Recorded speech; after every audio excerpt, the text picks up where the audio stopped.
قرآن پاک اتنی عظیم و شان کتاب ہے، علماء نے لکھا ہے کہ اس کے 5 حقوق ہیں۔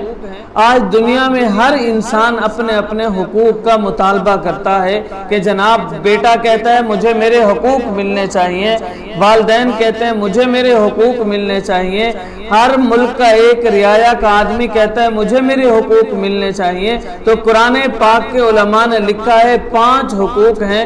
پہلا حق یہ ہے قرآن پاک پر ایمان لانا۔ ایمان لانے کا مطلب یہ ہے کہ اس بات کو تسلیم کرنا یہ اللہ کا کلام ہے، اللہ کی طرف سے آیا ہے اور انسانوں کی ہدایت کے لیے آیا ہے، یہ اس بات پر ایمان رکھنا یہ قرآن پاک کا پہلا حق ہے۔ قرآن پاک کا دوسرا حق یہ ہے کہ قرآن پاک کی تلاوت بھی کرنی ہے۔ ایمان لانے کے بعد تلاوت کرنی ہے، اور تلاوت کریں گے ثواب کتنا ملے گا؟ فرمایا نماز کے اندر قرآن پاک کی ہم تلاوت کریں گے، ایک حرف پر ہمیں 100 نیکی ملے گی۔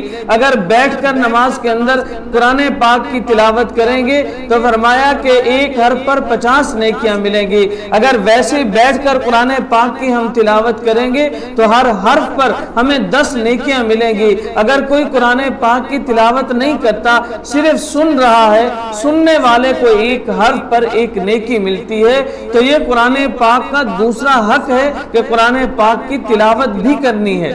قرآن پاک کا تیسرا حق یہ ہے کہ ایمان لانے کے بعد قرآن پاک کی تلاوت کرنے کے بعد تیسرا حق یہ ہے سمجھنا بھی ہے کہ قرآن ہمیں کہتا کیا ہے، قرآن کے اندر کس بات کا حکم ہے، ہماری کون سی ہدایت کے لیے ہے۔ قرآن میں نماز کا حکم ہے، زکوٰۃ کا حکم ہے، حج کا حکم ہے، رمضان کے روزے کا حکم ہے، جہاد کا حکم ہے، زندگی کے جتنے بھی ضروری مسائل ہیں سب کا حکم قرآن پاک کے اندر موجود ہے، جو انسان کو بتاتا ہے کہ انسان تو نے کرنا کیا ہے، تو نے زندگی کیسے گزارنی ہے، تو نے والدین کے ساتھ تیرا سلوک کیا ہونا چاہیے، تیرا بہن بھائیوں کے ساتھ سلوک کیا ہونا چاہیے، تیرا رشتہ داروں کے ساتھ سلوک کیا ہونا چاہیے، گھر میں بیوی کے ساتھ تیرا سلوک کیا ہو، تیرے بچوں کے ساتھ سلوک کیا ہو، حتیٰ کہ انسان کی پیدائش سے لے کر اس کے مرنے تک، مرنے کے بعد تک کی زندگی کے ایک ایک لمحے کی رہنمائی قرآن کرتا ہے۔ تو قرآن کا یہ تیسرا حق ہے کہ اس کو سمجھنا بھی ضروری ہے۔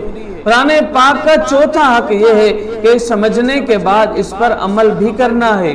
نماز کا حکم ہے تو نماز پڑھنی بھی ہے، زکوٰۃ کا حکم ہے تو زکوٰۃ ادا بھی کرنی ہے، روزے کا حکم ہے تو روزہ رکھنا بھی ہے، حج کا حکم ہے تو حج فرض ہے تو حج کرنا بھی ہے، سود سے منع کیا ہے تو اس سے رکنا بھی ہے، گالیوں سے منع کیا گیا ہے تو اس سے رکنا بھی ہے، بری باتوں سے منع کیا ہے تو اس سے رکنا بھی ہے۔ تو قرآن پاک کا چوتھا حق یہ ہے کہ اس پر عمل بھی کرنا ہے، اور 5واں حق یہ ہے کہ قرآن پاک کی اشاعت کرنی ہے۔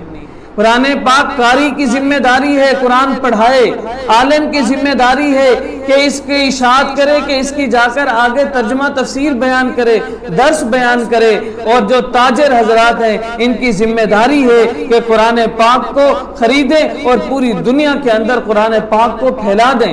تو یہ قرآن پاک کے 5 حقوق ہیں: قرآن پر ایمان لانا، قرآن کی تلاوت کرنا، قرآن کو سمجھنا، قرآن پر عمل کرنا، اور قرآن کی اشاعت کرنا۔